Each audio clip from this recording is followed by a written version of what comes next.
दोस्तों, आज हम इस वीडियो में एक ऐसे महान शासक के बारे में जानकारी प्राप्त करेंगे जिसका नाम महाराणा सांगा है।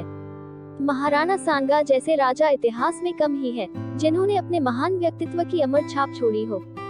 राणा सांगा, जिनका वास्तविक नाम महाराणा संग्राम सिंह था, जीवन 12 अप्रैल 1482 से 30 जनवरी 1528 तक, शासन 1509 से 1528 तक उदयपुर में सिसोदिया राजपूत राजवंश के राजा थे तथा राणा रायमल के सबसे छोटे पुत्र थे। महाराणा संग्राम सिंह महाराणा कुंभा के बाद सबसे प्रसिद्ध और प्रतापी शासक थे। मेवाड़ में सबसे महत्वपूर्ण शासक, इन्होंने अपनी शक्ति के बल पर मेवाड़ साम्राज्य का विस्तार किया और उसके तहत राजपूताना के सभी राजाओं को संगठित किया। राणा रायमल की मृत्यु के बाद 1509 में राणा सांगा मेवाड़ के महाराणा बन गए। राणा सांगा ने अन्य राजपूत सरदारों के साथ सत्ता का आयोजन किया।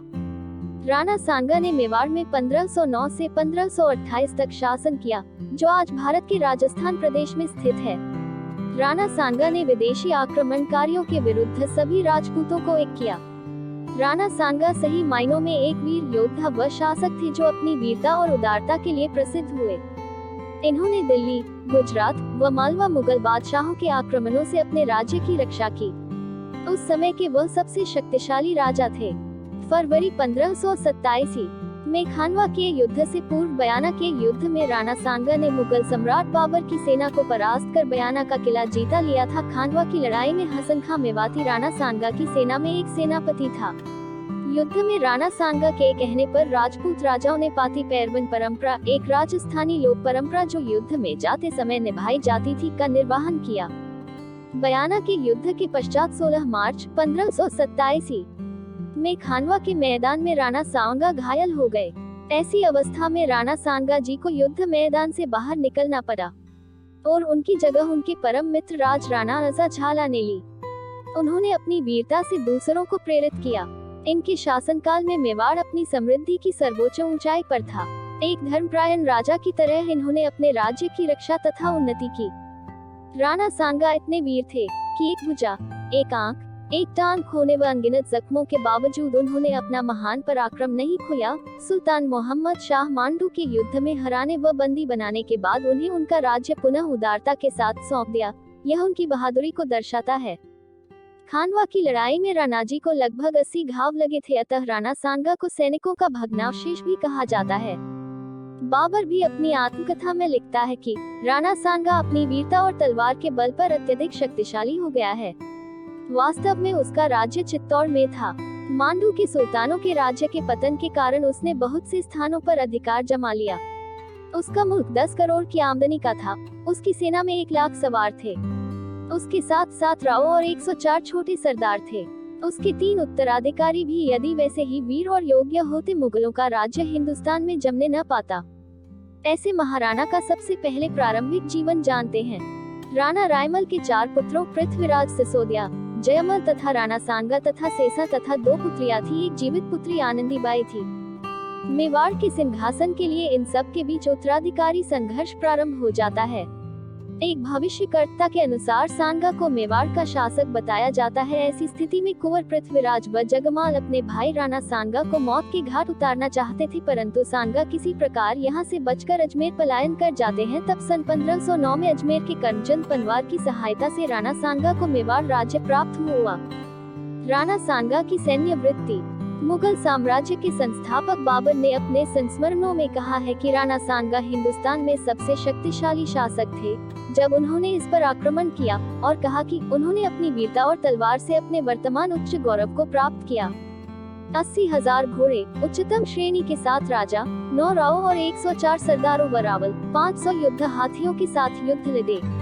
अपने चरम पर संग युद्ध के मैदान में 1 लाख राजपूतों का बल जुटा सकते थे। मालवा, गुजरात और लोधी सल्तनत की संयुक्त सेनाओं को हराने के बाद मुसलमानों पर अपनी जीत के बाद वह उत्तर भारत का सबसे शक्तिशाली राजा बन गए। कहा जाता है कि सांगा ने 100 लड़ाइयां लड़ी थीं और विभिन्न संघर्षों में उनकी आंख तथा हाथ और पैर खो गए थे। महाराणा सांगा का शासन। महाराणा सांगा ने सभी राजपूत राज्यों को संगठित किया और सभी राजपूत राज्य को एक छत्र के नीचे लाए। उन्होंने सभी राजपूत राज्यों संधि की और इस प्रकार महाराणा सांगा ने अपना साम्राज्य उत्तर में पंजाब सतलुज नदी से लेकर दक्षिण में मालवा को जीतकर नर्मदा नदी तक कर दिया। पश्चिम में सिंधु नदी से लेकर पूर्व में बयाना भरतपुर ग्वालियर तक अपना राज्य विस्तार किया। इस प्रकार मुस्लिम सुल्तानों की 150 वर्ष की सत्ता के पश्चात इतने बड़े क्षेत्रफल हिंदू साम्राज्य कायम हुआ। इतने बड़े क्षेत्र वाला हिंदू साम्राज्य दक्षिण में विजयनगर साम्राज्य ही था। दिल्ली सुल्तान इब्राहिम लोदी को खातौली व बाड़ी के युद्ध में 2 बार परास्त किया और गुजरात के सुल्तान को हराया व मेवाड़ की तरफ बढ़ने से रोक दिया। बाबर को खानवा के युद्ध में पूरी तरह से राणा ने परास्त किया और बाबर से बयाना का दुर्ग जीत लिया। इस प्रकार राणा सांगा ने भारतीय इतिहास पर एक अमिट छाप छोड़ दी। 16वीं शताब्दी के सबसे शक्तिशाली शासक थे। इनके शरीर पर 80 घाव थे। इनको हिंदुपत की उपाधि दी गई थी। इतिहास में इनकी गिनती महानायक तथा वीर के रूप में की जाती है। महाराणा सांगा के युद्ध अभियान। मालवा पर विजय। 1519 में गुजरात और मालवा की संयुक्त मुस्लिम सेनाओं के बीच राजस्थान में गागरोन के निकट राणा सांगा के नेतृत्व में गागरोन की लड़ाई लड़ी गई थी। राजपूत संघ की जीत ने उन्हें चंदेरी किले के साथ साथ मालवा के अधिकांश हिस्सों पर अधिकार कर लिया।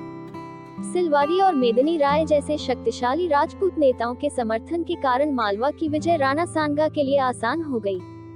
मेदिनी राय ने चंदेरी को अपनी राजधानी बनाया और राणा सांगा का एक विश्वसनीय जागीरदार बन गया।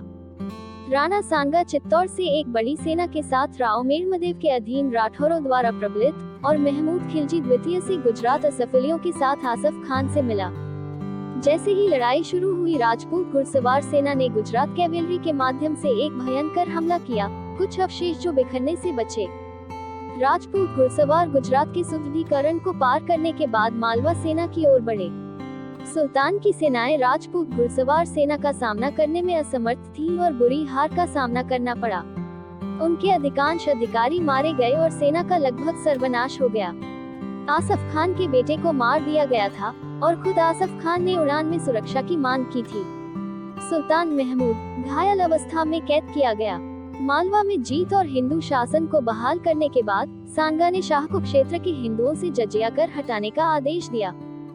गुजरात पर विजय। इधर राज्य के उत्तराधिकार के सवाल पर गुजरात के सुल्तान मुजफ्फर शाह और राणा ने कट्टर दावेदारों का समर्थन किया।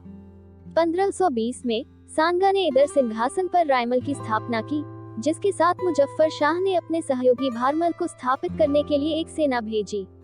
सांगा खुद इधर पहुंचे और सुल्तान की सेना को पीछे कर दिया गया। राणा ने गुजराती सेना का पीछा किया और अहमदाबाद के रूप में सुल्तान की सेना का पीछा करते हुए गुजरात के अहमदनगर और विसनगर के शहरों को जीत लिया। लोदी पे विजय। खतौली का युद्ध। इब्राहिम लोदी ने अपने क्षेत्र पर संघ द्वारा अतिक्रमण की खबरें सुनने के बाद एक सेना तैयार की और 1517 में मेवाड़ के खिलाफ मार्च किया। राणा अपनी सेना के साथ राणा लोदी की सीमाओं पर खतौली में लोदी से मिले और खतौली में आगामी लड़ाई में लोदी सेना को गंभीर चोट लगी। लोदी सेना बुरी तरह परास्त होकर भाग गई। एक लोदी राजकुमार को पकड़ लिया गया और कैद कर लिया गया। युद्ध में राणा स्वयं घायल हो गए थे। धौलपुर का युद्ध। इब्राहिम लोदी ने हार का बदला लेने के लिए अपने सेनापति मियां माखन के तहत एक सेना संगा के खिलाफ भेजी। राणा ने फिर से बाड़ी धौलपुर के पास बाड़ी युद्ध 1518 ही को लोदी सेना को परास्त किया और लोदी को बयाना तक पीछा किया। इन विजयों के बाद संगा ने आगरा की लोदी राजधानी के भीतर फतेहपुर सीकरी तक का इलाका खाली कर दिया। मालवा के सभी हिस्सों को जो मालवा सुल्तानों से लोदियों द्वारा कब्जा कर लिया गया था, को चंदेरी सहित संघ द्वारा रद्द कर दिया गया था। उन्होंने चंदेरी को मेदिनी राय को दिया। मुगलों से संघर्ष। बाबर धीरे धीरे छोटी छोटी सल्तनतों को अपने कब्जे में लेने लग गया एवं भारत को पूर्ण रूप से मुगलिया सल्तनत में बदल दिया। 21 अप्रैल 1526 को तैमुरिद राजा बाबर ने 5वीं बार भारत पर आक्रमण किया और पानीपत की पहली लड़ाई में इब्राहिम लोदी को हराया और उसे मार डाला। युद्ध के बाद संघ ने पृथ्वीराज कछवाह के बाद पहली बार कई राजपूत वंशों को एकजुट किया और 1 लाख राजपूतों की एक सेना बनाई और आगरा के लिए उन्नत किया। राणा सांगा ने पारंपरिक तरीके से लड़ते हुए मुगल रैंकों पर आरोप लगाया। उनकी सेना को बड़ी संख्या में मुगल बाहुबलियों द्वारा गोली मार दी गई। कस्तूरी के शोर ने राजपूत सेना के घोड़ों और हाथियों के बीच भय पैदा कर दिया, जिससे वे अपने स्वयं के लोगों को रौंदने लगे। राणा सांगा को मुगल केंद्र पर आक्रमण करना असंभव लग रहा था। उसने अपने आदमियों को मुगल गुटों पर हमला करने का आदेश दिया। दोनों गुटों में 3 घंटे तक लड़ाई जारी रही। इस दौरान मुगलों ने राजपूत राजाओं पर कस्तूरी और तीर से फायर किया, जबकि राजपूतों ने केवल करीबियों में जवाबी कार्रवाई की। पैगन सैनिकों के बैंड के बाद बैंड ने अपने पुरुषों की मदद करने के लिए एक दूसरे का अनुसरण किया, इसलिए हमने अपनी बारी में टुकड़ी को टुकड़ी के बाद उस तरफ हमारे लड़ाकू विमानों को मजबूत करने के लिए भेजा। बाबर ने अपने प्रसिद्ध तालकामा या पीनस आंदोलन का उपयोग करने के प्रयास किए, हालांकि उसके लोग इसे पूरा करने में असमर्थ थे। 2 बार उन्होंने राजपूतों को पीछे धकेल दिया, लेकिन राजपूत घुड़सवारों के अथक हमलों के कारण वे अपने पदों से पीछे हटने के लिए मजबूर हो गए। लगभग इसी समय रायसेन की सिलहदी ने राणा की सेना को छोड़ दिया और बाबर के पास चली गई। सिलहदी के दल बदल ने राणा को अपनी योजनाओं को बदलने और नए आदेश जारी करने के लिए मजबूर किया। इस दौरान राणा को एक गोली लगी और वह बेहोश हो गया, जिससे राजपूत सेना में बहुत क्रम पैदा हो गया और थोड़े समय के लिए लड़ाई में खामोश हो गया। बाबर ने अपने संस्मरणों में इस घटना को 1 घंटे के लिए अर्जित किए गए काफिरों के बीच बने रहने की बात कहकर लिखा है। अजा नामक एक सरदार ने अजजा को राणा के रूप में काम किया और राजपूत सेना का नेतृत्व किया, जबकि राणा अपने भरोसेमंद लोगों के एक समूह द्वारा छिपा हुआ था। झल्ला अजा एक गरीब जनरल साबित हुआ, क्योंकि उसने अपने कमजोर केंद्र की अनदेखी करते हुए मुगल फ्लैंक्स पर हमले जारी रखे। राजपूतों ने अपने हमलों को जारी रखा, लेकिन मुगल फ्लैंक्स को तोड़ने में विफल रहे और उनका केंद्र गढ़वाले मुगल केंद्र के खिलाफ कुछ भी करने में असमर्थ था। राजपूतों और उनके सहयोगियों को हराया गया था। शवों को बयाना, अलवर और मेवात तक पाया जा सकता है। पीछा करने की लंबी लड़ाई के बाद मुगल बहुत थक गए थे और बाबर ने स्वयं मेवाड़ पर आक्रमण करने का विचार छोड़ दिया था। अपनी जीत के बाद बाबर ने दुश्मन की खोपड़ी के एक टावर को खड़ा करने का आदेश दिया। तैमूर ने अपने विरोधियों के खिलाफ उनकी धार्मिक मान्यताओं के बावजूद एक अभ्यास तैयार किया। चंद्रा के अनुसार खोपड़ी का टावर बनाने का उद्देश्य सिर्फ एक महान जीत दर्ज करना नहीं था, बल्कि विरोधियों को आतंकित करना भी था। इससे पहले उसी रणनीति का उपयोग बाबर ने बाजौर के अफगानों के खिलाफ किया था। पानीपत की तुलना में लड़ाई अधिक ऐतिहासिक थी, क्योंकि इसने राजपूत शक्तियों में मरने के डर को पुनर्जीवित करते हुए उत्तर भारत के बाबर को निर्विवाद मास्टर बना दिया था। मृत्यु। टीवी कृष्णा राव के अनुसार राणा सांगा बाबर को उखाड़ फेंकना चाहते थे, क्योंकि वह उन्हें भारत में एक विदेशी शासक मानते थे और दिल्ली और आगरा पर कब्जा करके अपने क्षेत्रों का विस्तार करने के लिए राणा को अफगानों के नेता हसन खां मेवाती और मृतक सुल्तान इब्राहिम लोदी का भाई महमूद लोदी ने राणा सांगा का समर्थन किया। राणा ने 21 फरवरी 1527 को मुगल अग्रिम पहरे पर हमला किया और इसे खत्म कर दिया। बाबर द्वारा भेजे गए पुनर्मूल्यांकन समान भाग्य से मिले। हालांकि 30 जनवरी 1528 को सांगा की मृत्यु चित्तौड़ में हुई, जो कि अपने ही सरदारों द्वारा जहर देकर मारा गया था, जिन्होंने बाबर के साथ लड़ाई को आत्मघाती बनाने के लिए नए सिरे से योजना बनाई थी। ये सुझाव दिया जाता है कि बाबर की तोपें नहीं थी। हो सकता है कि सांगा ने बाबर के खिलाफ ऐतिहासिक जीत हासिल की हो। दोस्तों, महाराणा सांगा एक ऐसा व्यक्ति था जो आजीवन संघर्षों से जूझता रहा, परंतु कभी थका नहीं। ऐसा व्यक्तित्व इतिहास में कम ही देखने को मिलता है।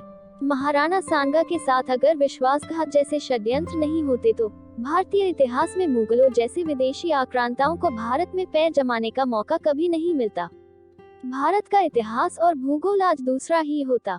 ऐसे महान शासक को बार बार नमन। महाराणा सांगा के शिरोमणि मीराबाई से संबंध। महाराणा सांगा के ज्येष्ठ पुत्र का नाम भोजराज था, जिनका विवाह मेड़ता के राव वीरमदेव के छोटे भाई रतन सिंह की पुत्री मीराबाई के साथ हुआ था। मीराबाई मेड़ता के राव दूदा के चतुर्थ पुत्र रतन सिंह की इकलौती पुत्री थी। बाल्यावस्था में ही उसकी मां का देहांत हो जाने से मीराबाई को राव दूदा ने अपने पास बुला लिया और वही उसका लालन पालन हुआ। मीराबाई का विवाह विक्रम संवत 1573 ईस्वी संवत 1516 में महाराणा सांगा के कुंवर भोजराज के साथ होने के कुछ वर्षों बाद कुंवर युवराज भोजराज का देहांत हो गया। मीराबाई बचपन से ही भगवान की भक्ति में रुचि रखती थी।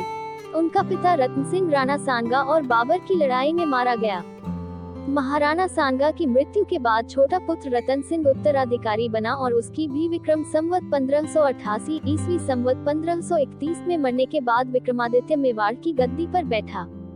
मीराबाई की अपूर्व भक्ति और भजनों की ख्याति दूर दूर तक फैल गई थी, जिससे दूर दूर से साधु संत उससे मिलने आया करते थे। इसी कारण महाराणा विक्रमादित्य उससे अप्रसन्न रहा करते और तरह तरह की तकलीफें दिया करता थे। यहाँ तक कि उसने मीराबाई को मरवाने के लिए विष तक देने आदि प्रयोग भी किए, परंतु वे निष्फल ही हुए। ऐसी स्थिति देख राव वीरामदेव ने मीराबाई को मेरता बुला लिया। जब जोधपुर के राव मालदेव ने वीरमदेव से मेरता छीन लिया, तब मीराबाई तीर्थ यात्रा पर चली गई और द्वारकापुरी में जाकर रहने लगी, जहां विक्रम संवत 1603 ईस्वी संवत 1546 में उनका देहांत हुआ। दोस्तों, अगर आपको यह ऐतिहासिक जानकारी अच्छी लगी है तो प्लीज वीडियो को लाइक, शेयर और कमेंट जरूर करें। ऐसी और भी ज्ञानवर्धक ऐतिहासिक जानकारी सुनने और पहली बार वीडियो पर नए आए हो तो चैनल को सब्सक्राइब जरूर कर लें। चलिए दोस्तों, मिलते हैं एक नई ऐतिहासिक जानकारी के साथ। यहाँ तक वीडियो में बने रहने के लिए सभी का धन्यवाद।